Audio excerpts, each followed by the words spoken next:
Walang kamalay-malay ang driver ng motor at tricycle na ito sa bilis ng pangyayari.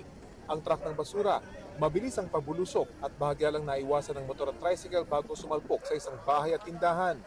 Dead on the spot ang 40 taong gulang na driver ng truck ng basura na pag-aari mismo ng barangay Tarangan.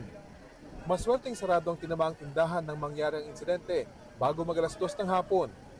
Buti hindi ako nagbukas kanina kasi kumakain muna ako. Pagtapos ko tapos ko kain, narinig ko lang biglang sabog. Kala ko nung nangyari. Ngayon pala, ito na, dumiretso dun. Buti nga wala yung mga anak ko dito eh. Bahagya naman daw nasugatan ng may-ari ng katabing bahay matapos matalsikan ng mga bubog.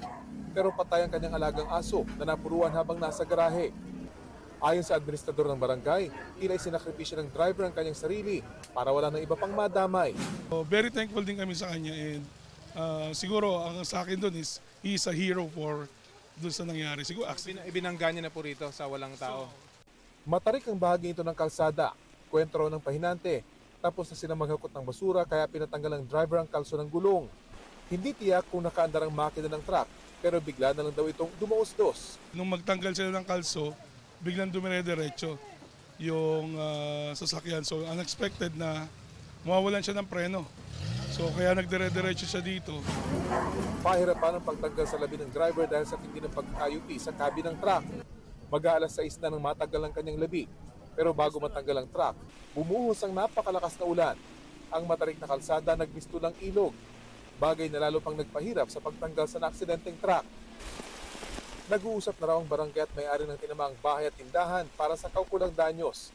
Tiniyak naman ng barangay na tutulungan nilang pamilya ng nasawing truck driver na matagal na raw empleyado ng barangay. Para sa GMA Integrated News, Rafi Tima ang inyong saksi.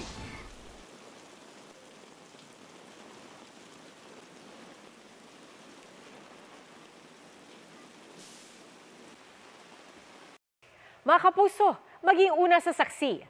Mag-subscribe sa GMA Integrated News sa YouTube para sa iba't ibang balita.